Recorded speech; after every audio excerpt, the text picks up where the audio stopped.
I'm just going to go through the key changes to the routine analyses. There's quite a range of changes that will affect every analysis, and we expect changes in breeding values as we've implemented these improvements. So there's 5 key areas that we've actually made improvements. The first thing is we've added new traits into the analyses. This particularly affects merinos and doonies, but we've added in post-weaning length and strength records, and I'll talk more about that, as well as some additional adult records. We've changed the reproduction analysis, so now we're actually using pregnancy scanning records in that reproduction analysis for all the key breeds, and we've also changed the way we group animals in that analysis. Hamish has already mentioned the new single-step carcass trait analysis. We've implemented that for all the 3 main breeds. We've also, for the visual traits, we are going to report some 4 new visual wool traits. We've also slightly changed the way we utilise records in that analysis. Are you elaborating on these? Yep. This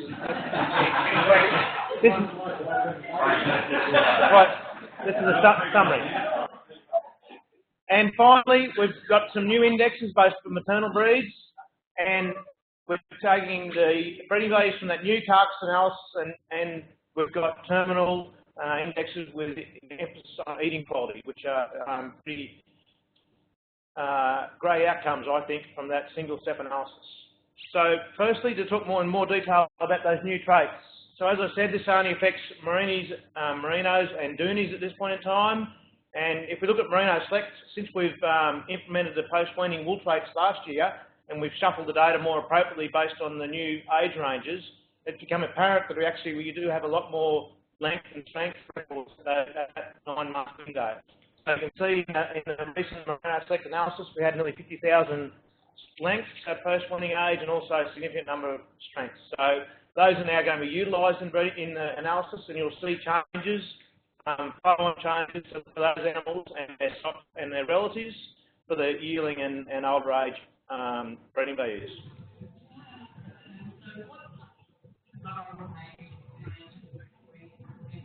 I can't quote the age range. Well, I can't quote the age range that's being implemented by Sheep Genetics. Someone else will have to mention that. But our target was a 9-month shearing, and with some flexibility around that to accommodate normal joining lengths. Do you want to add to that at all? So what's the age ranges for post-weaning? Yeah, it was 8 months. Yeah, so we've just come across an issue where if you haven't got a length flight, then you won't get running state.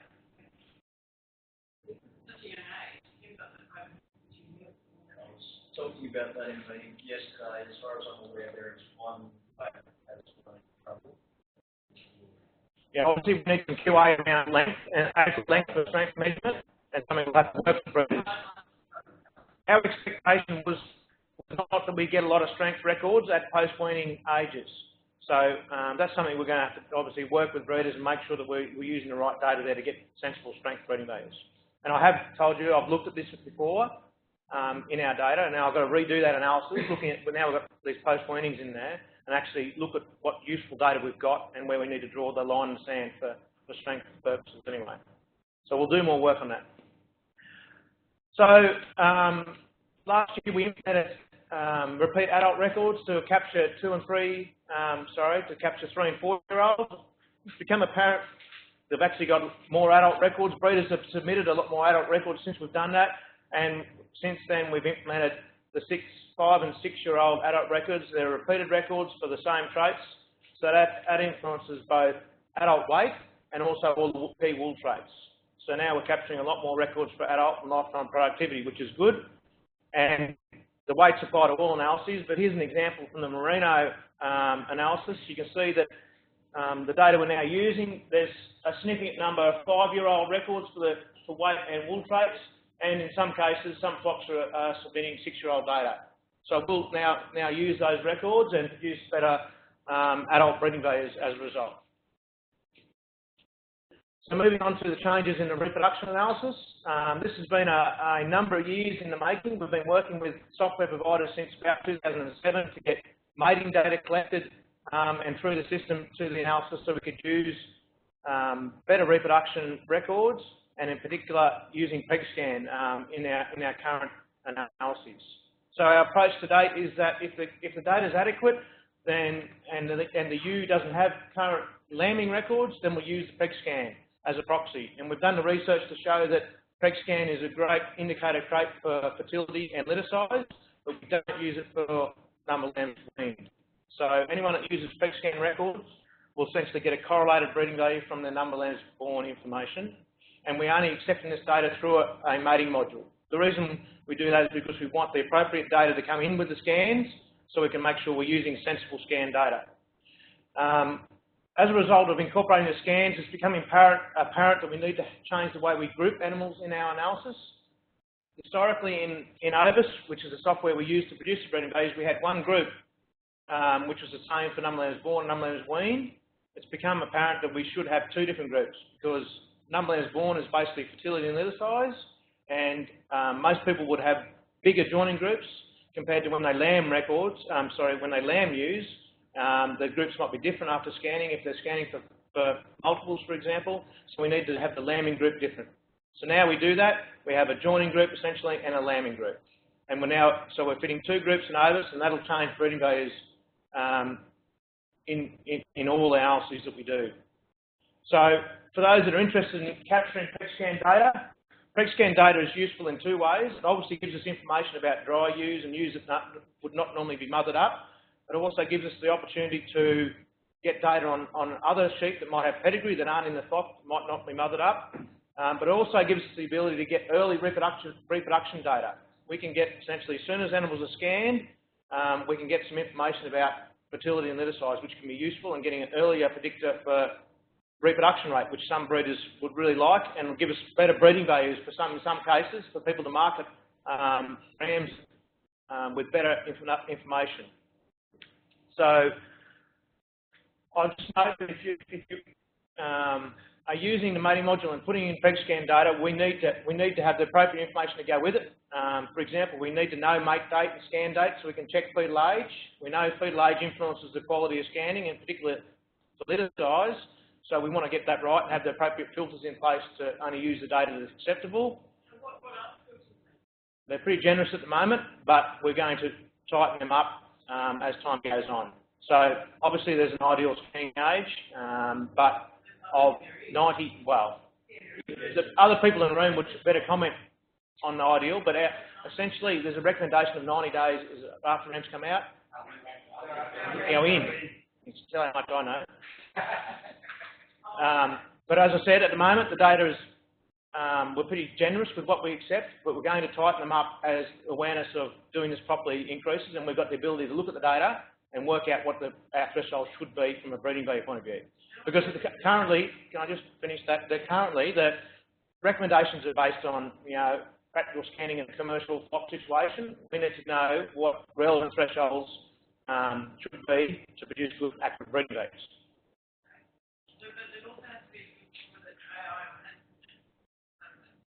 Correct. So the conception methods on that list are must-have. We must have conception method for two reasons, which we group on conception method, and we also need to deal with probably not only the scanning data differently, but also our reproduction traits differently. So we're leading towards having better analysis for reproduction, and having this information will give us the ability to produce that better analysis. For those breeders that don't supply adequate reproduction information, they won't go into our new better reproduction analysis. Daniel, wanting to be clear on that, you're wanting conception methods to accompany the scan results? No, I want conception methods supplied for each mating record. Oh, okay. And the scan result will come with that eventually if they're scanned. Obviously, mating and scanning records before you can submit mating records. But the only way you can truly capture an actual conception method is AI backup mating. It's must use names because it's often difficult to determine whether it's an AI joiner or a backup from a scan result. I understand that, yeah. So at the moment, we're not dealing with that issue well enough, but with time, we'll have to, when we've got enough data in the analysis, we'll work out how to deal with that issue. But in the short term, when the pregnancy scan's used, we'll use the primary, AI join in that case, unless then the conception method's changed to a backup later on. then when land data comes in, that animal breeding values might change because the conception methods change. But most of the time, I don't think that'll be a big problem for us.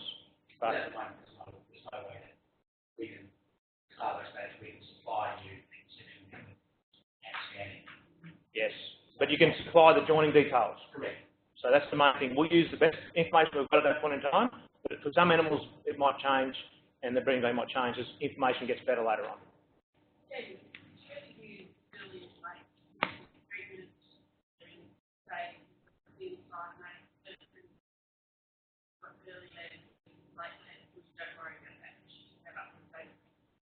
Yeah, there's a combination of things going on there. So I think some people use that scan information to work out whether it's an AI or backup starters. We want to do more work on fetal aging, full stop, to try and get better lambing information. So maybe we can do something there in the future. But at the moment, we're going to rely on, lambing date to work out whether it's AI or backup. And we want to do more of that ourselves rather than the breeder doing it. So we want the ability to check that information at our end and work out whether, actually they've said it's the AI, but it can't be because it was born too late, that sort of stuff. But it depends on what's being measured. And the main thing is at the moment we're just starting and we want to get better data so we can do more inference from the data ourselves rather than relying on breeders to have to do it as well. So there's a few things in chain there to make the system better. We also need to have service sire, whether that be a natural mate, an AI sire, or a syndicate sire. We want to know all three of those, and if it's a syndicate, we'd like to know the makeup of the syndicate like we already do request. We also are trying to use more adult weights. We'd like to see breeders supplying joining weights if they're weighing animals are joining, and also we're working towards producing condition score breeding value in the future. So we'd like to see condition score joining if we can get it as well. So just to give you an idea of how important this is in the analyses, if we look at the current merino analysis, we see that there's about 17,000 preg scans being used from 17 odd flocks. So to be clear about that, that's not all the preg scans we have. There's lots more preg scans. They're just the preg scans that we use where we don't have lambing records. So you can see that we've added a significant number of extra records into that analysis across a number of years. So that's a pretty big impact. And again, in the maternals, it's still a big impact. There's an additional 10,000 preg scans that we're using where we don't have lambing records for. So that's a combination of animals being recorded outside the nucleus. So there's some flocks there that have commercial animals that they've got pedigree on from demoted ewes, and they've been scanning them. So now we're capturing that data and getting better breeding values for those flocks. Plus there's flocks in there that don't mother up fully, and we're capturing additional records. And I should say in the merino case, there's flocks there that are mothering up and we're getting additional records, but there's also totally new flocks that have never had reproduction information in their analysis at all that are now getting reproduction breeding values because they're using preg scans. And there's some quite influential flocks in that new flock group.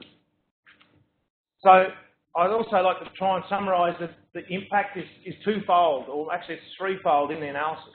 Not only do we get more ewes in the analysis, we also use a greater number of records full stop because we get better information about dry ewes.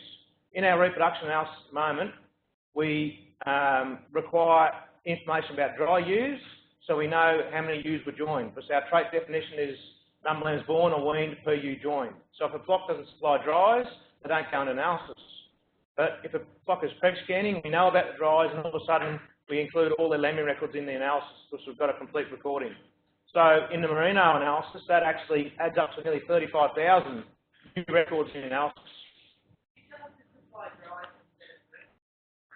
You have to supply dries if you're supplying preg scans, because we know obviously the empty ewes. But we do need to know data first, because they might have had a scanning litter size, but we need to know if they died at birth so we can actually say that they didn't survive. So we need data first, but we don't need dries if they're scanning.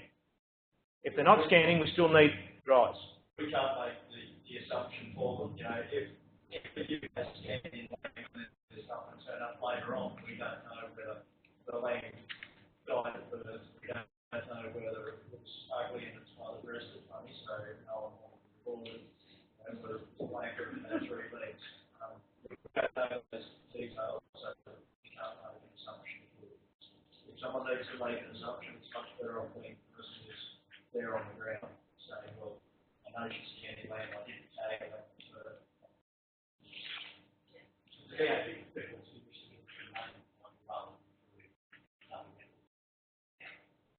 depending on the software you're using. Yeah. So we're trying to make that whole process easier as we go. If we're not mothering up and we don't know it, can we use wet and dry? At the moment, so we don't use wet and dry at marking. We did originally have in the specification of the mating module some information along those lines. I don't know if it was implemented or not, but at the moment the answer is no, we can't use that. Whether we shouldn't have in the future is a different question, and maybe we should think about it. And the only way to know whether she's landed a lot is whether she's wet or dry at marking. Yes, yeah. Well, I can think it's mine. Yeah, well that's... Again, if the breeder is recording it themselves and they're doing it early enough that they're comfortable that that is a true reflection and it's not that using dried off, you know, Sure. Absolutely. then, you know, I would be more comfortable if someone has to make an assumption that this ewe has land and it's lost the land, well, that's the breeder on the ground who knows what's happening on a daily basis and makes that assumption. If we have to go, well, we're assuming that land died, we'll call it dead. Technically, dead birth is that it's dead within a day or so of land. But misadventure at some stage will be yeah, I think there's the idea that the main way the data bursts are used really at the moment is to work out survival to weaning. So it doesn't matter what age you do it, there's going to be errors. I think a wet dry marking will be probably more error prone than mothering up, but probably better than doing something with weaning. There's all these it's about how accurately we can do it. And DNA parentage brings its own challenges into the mix as well. So I think there's a range of scenarios, and we're actually trying to develop some scenarios to give people some guidance about ways to actually collect effective reproduction data other than just mothering up. So that's the work we're trying to do now, and trying to think about how we use the technology we've got between pedigree matchmaker and genomics and what have you to actually collect better effective reproduction records across a range of scenarios.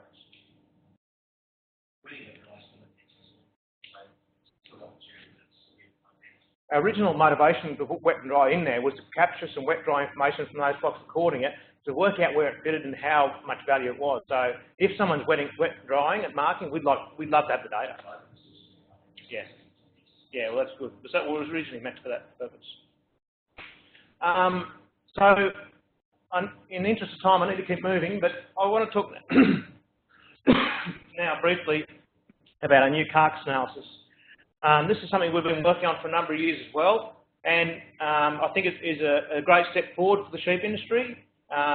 In particular, it's our first step into single-step analysis, which is a much better use of genomics and all our phenotypes together in one analysis. And I think Hamish mentioned its relevance. I think there's a lot of places across the world that are using single-step type methodology in various ways, but I don't think with the complexity and the number of traits and animals that we're actually dealing with in our current analyses. So it's been a significant step forward, but it's going to change the way the breeding values look. So if we just take a backward step, we've been now producing RBVs, which essentially have been a single-step approach, but essentially single trait analyses since 2011.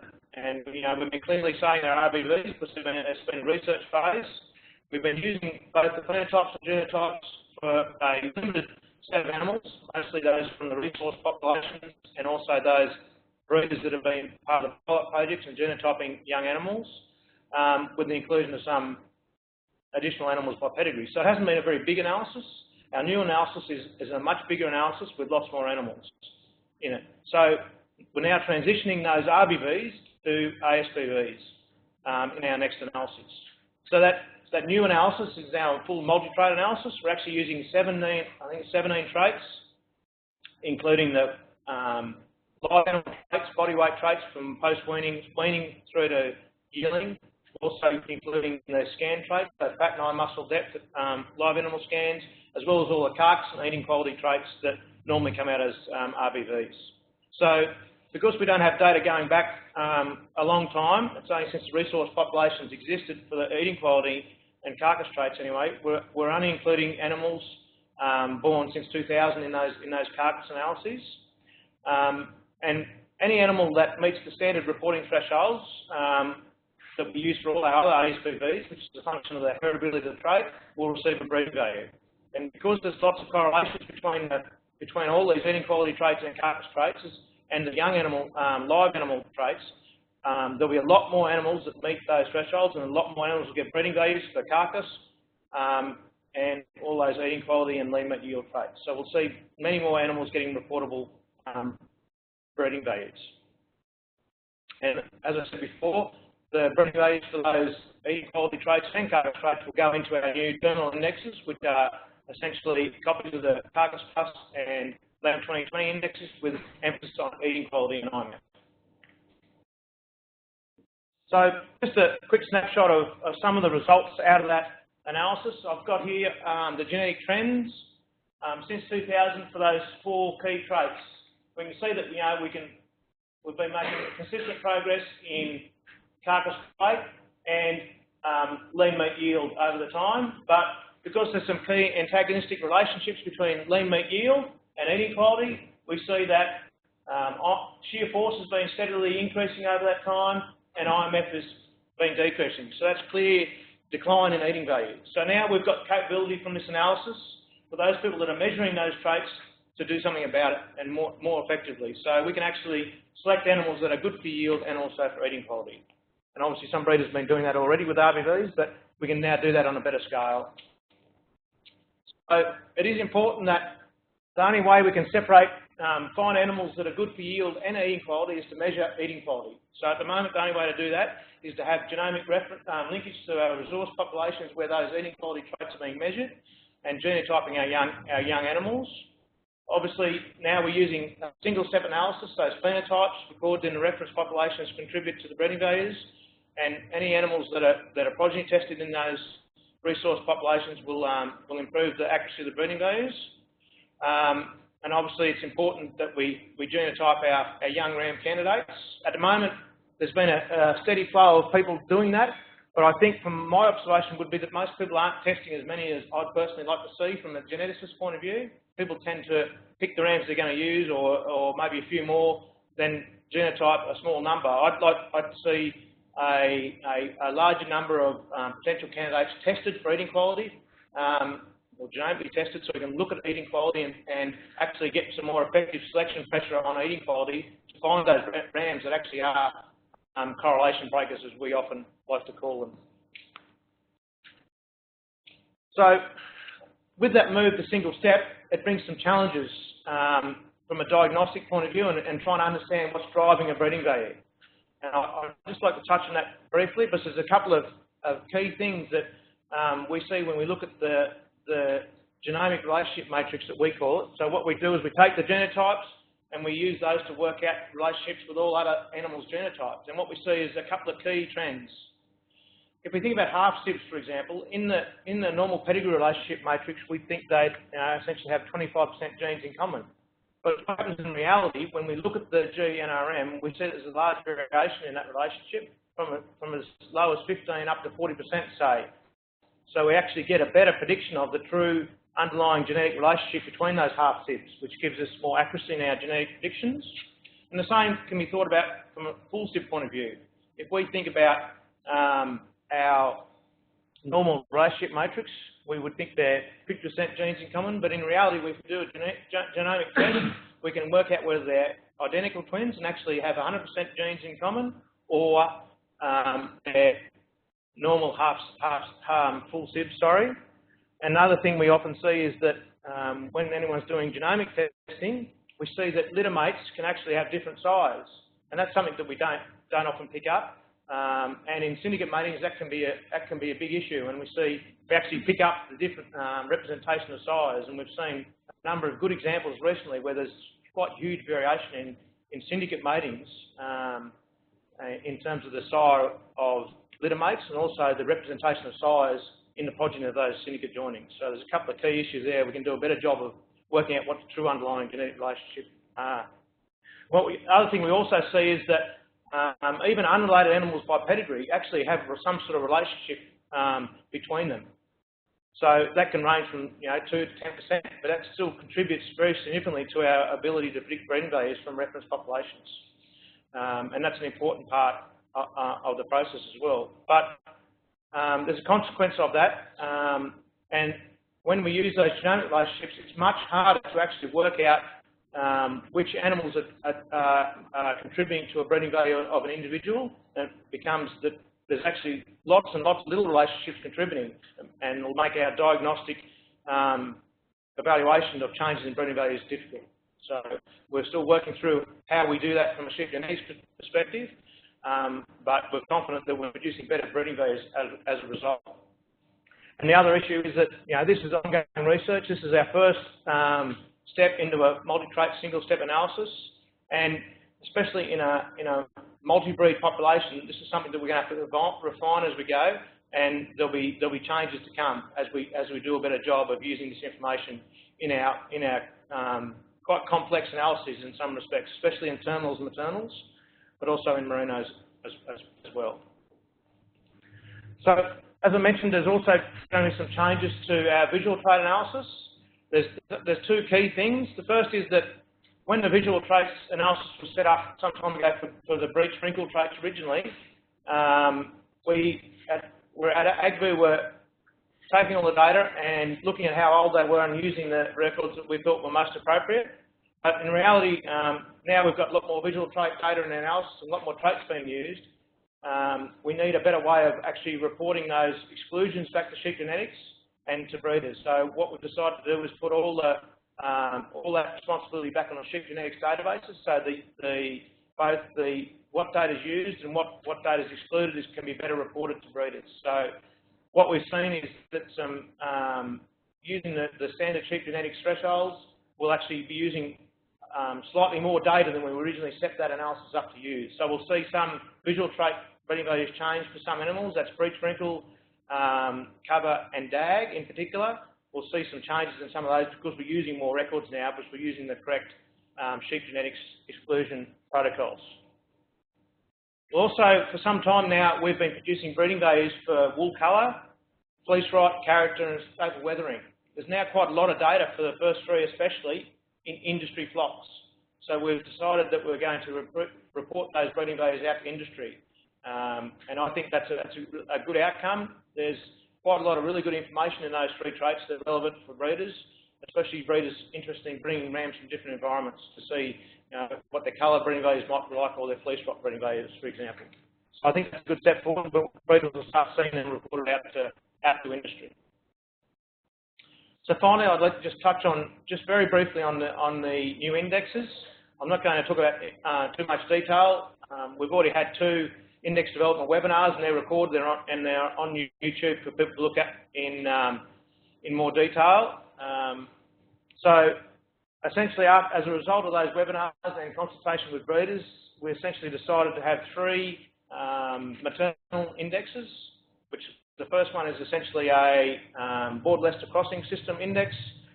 The second is a maternal carcass, and then a third one is a maternal carcass with the addition of emphasis on fleece and worm egg count.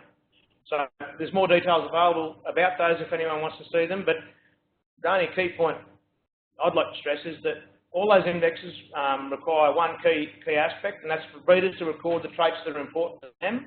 And in particular, if we think about all 3 actually, there's now some pressure to maintain adult or mature size of the ewe.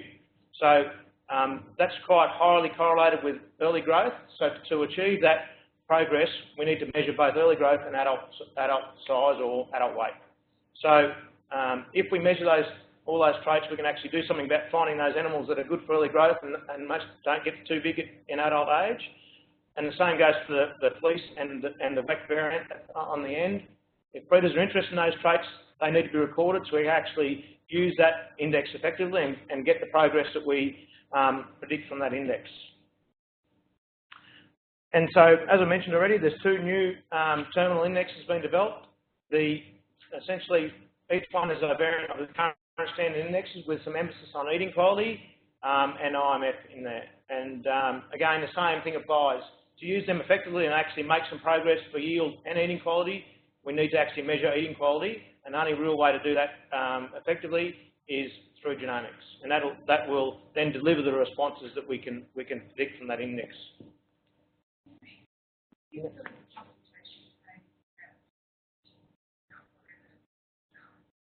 maybe I'll pass it on to. So the question was, are we still in the consultation phase, or is that complete? And my feeling is it's pretty well complete, but I'll let Hamish. Yeah, no, that's right.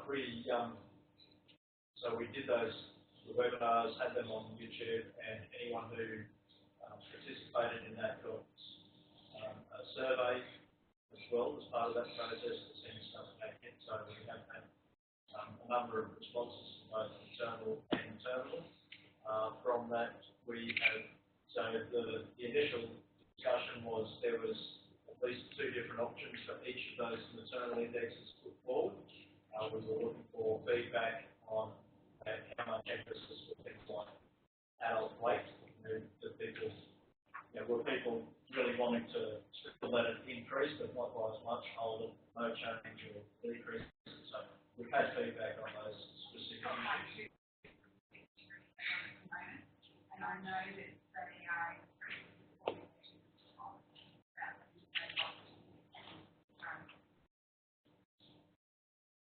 well, they may have missed the boat for this particular change sheet. It's been actually sent out next week.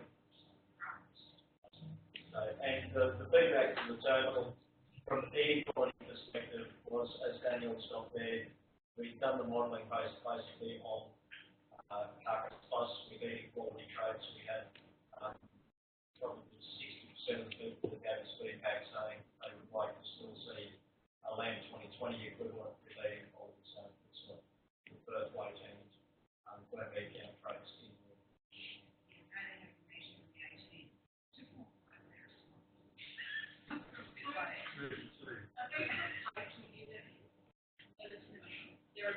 The terminals are replacement indexes. We still will have the original indexes being calculated in the analysis, so people still want to get the older indexes reported as a custom index, for example, this is for their flock.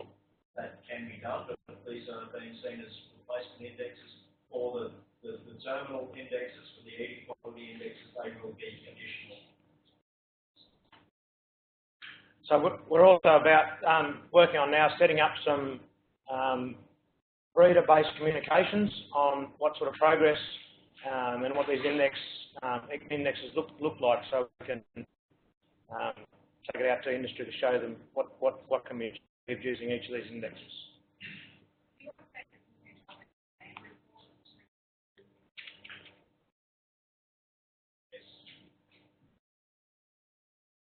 So, did you want a longer answer? Or? No,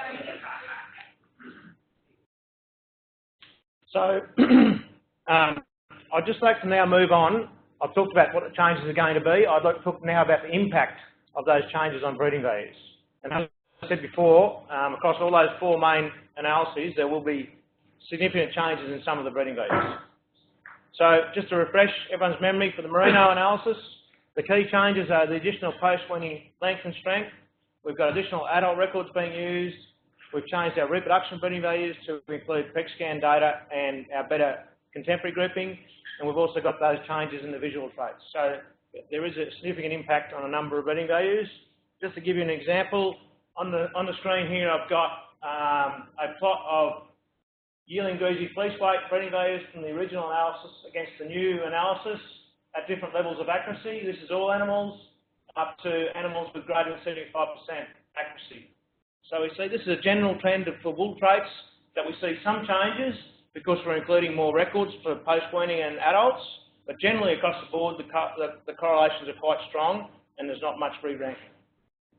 However, if we look at number lambs weaned, because the changes to that reproduction analysis are bigger, we've changed the grouping and adding lots more PEC scans, we see the changes are bigger, but correlations are still high, especially for highly accurate animals.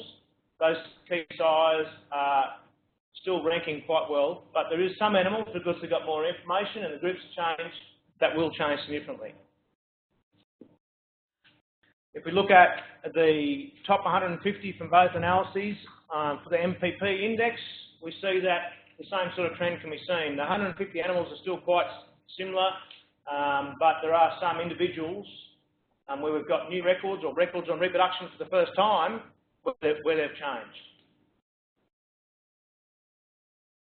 And a similar story applies to the Dooney analysis. we've got those additional post-weaning length and strength records, which some flocks are recording in the Dooney breed. And we've also got some flocks doing some adult records. But the bigger change is in terms of the reproduction analysis. Previously, the Dooneys had their own set of parameters and didn't have a yearling reproduction trait like ours. So now we've upgraded that to be a full merino analysis where we've got yearling separated out as a separate trait. So we're using a great number of records for some flocks. We've now got the ability to use preg scans, although Dooney breeders aren't supplying us preg scans just at the moment. And we've also got changes in grouping. So we see more changes in reproduction. We look at fleece weight to start with. It's a similar story to the merinos. Some flocks we're actually using records for the first time now because they were only recorded at a young age, and some animals are getting more information because they're using those adult records. But if we look at reproduction, number length wean, we see same sort of thing as we've seen in merinos, but more changes because we've upgraded to the complete merino analysis and added some extra records and that yearling trait. But across the board, the highly accurate animals are not re-ranking too significantly. This is their index. Again, it's a similar sort of story. If we look at the top 150 on the Dooney index, we see generally the same picture we've seen with merinos, but probably a few more changes because we've made bigger changes to the reproduction and breeding values, and it's pretty important in the Dooney index. If we move on and look at the land plan maternal analysis, in general there's less changes for all the key traits. There's a few extra adult records used, but I must say there's not a lot of adult recording in the maternal land plan database, which I'd like to see that improve, especially with the new indexes. Trying to restrict adult weight, we need to start measuring it. It's becoming more and more important for us. But the big changer is reproduction, and if we look at the number of wean breeding values, we see some significant changes. Some animals are changing by 20% in breeding value in some cases because we're using a lot more information, and in particular some big flocks where we've had measurement group changes, that's having an impact on the breeding value. Across the board, the highly accurate animals are quite similar, but there will be that change significantly. We'll work with breeders to understand where those changes are coming from. If we look at the index level, again, but we see some individual size that are quite influential have dropped significantly. And that's when we look at the data, they're basically animals that have got a lot more now daughter records for reproduction than they otherwise didn't. And in some cases, we're getting information about dry ewes that we weren't getting before. So moving on to the terminal analysis, essentially the same story as the maternals, but the big change is for the eating quality RBV traits. The first thing I looked at for the terminals was I compared the RBVs that were currently being produced for the INF size. These are obviously the size used in INF are well phenotype and genotype. And I compared them to our new multi-trait single-step breeding values. So here I've looked at a range of thresholds. If we take all 183 and ignore their accuracy, we see that the correlations are basically nearly always greater than 0.9. In the case of carcass weight, we're now fitting a maternal effect for carcass weight. Historically, we weren't, because at the time we couldn't estimate a significant maternal effect, but it's now apparent that with the research we've done with the latest data that there is a significant maternal effect, and now we're accounting for that and taking that out of the breeding value. So we do see a bit more change in carcass weight. If we look at the highly accurate size, again, we see correlations of 0.9 or better. So that's quite good. And given the very big differences in the analyses compared between those two analyses, between the single trait RBV analyses and our multi-trait new analysis, those results are quite encouraging. But what we will see is changes in breeding values for animals that aren't as highly accurate. This is an example of some animals that I've looked at from one particular breed, and I've just grouped them out into animals that are greater than 75% accuracy or ones that are of moderate accuracy. So we see that the same sort of trend. If the highly accurate animals aren't changing too much, but for the other animals, we're getting a lot more information from correlated traits and other relatives. This analysis now is a lot bigger and has a lot more information from correlated traits, which influences animals of lower accuracy more than those highly accurate animals. So we'll see breeding value change, and in some cases quite significantly. So I guess that, as I said before, diagnosing those changes will not be as easy because of this type of analysis, but we'll need to work with breeders to understand why those breeding values have changed. So if there's any feedback from breeders asking why breeding values have changed, we need to hear that feedback so we can go through and look at the data and work out why things have changed like they have. So just to sum up, essentially there's those 4 or 5 key things that we've changed. So there is going to be a lot of change in breeding values, particularly for some traits, but all analyses will be affected. We've got new traits, we've got different reproduction analysis, our new single-step inequality analysis, and we've got new indexes. So it is quite a significant change to the analysis. But all these changes have been designed and tested to produce more accurate breeding values, and some flocks will be affected more than others, in particular those using preg scans or interest in reproduction full stop, any flocks recording post-weaning or adult traits, and also flocks with genotypes and using RBVs. We'd like the breeders to do 2 things: measure the traits that are important, and also send us any adult weights and wool information that they've got, so we can actually make better use of those new indexes. We also encourage breeders to submit preg scans and joining details through the mating module, so we can make use of that data. And at the same time, we're continuing a range of other R&D, which will work towards our improvements next year, aimed at producing more accurate breeding values for a wider range of traits. I think that's it. Thank you. So, any other questions? Anne?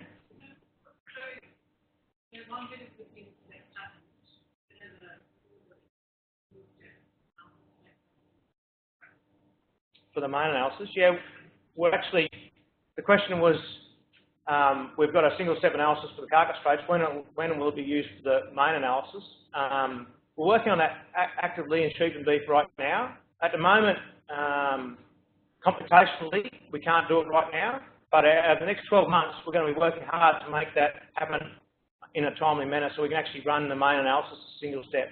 But using a single-step analysis is computationally demanding, and at the moment we can't turn that analysis over in a suitable time frame.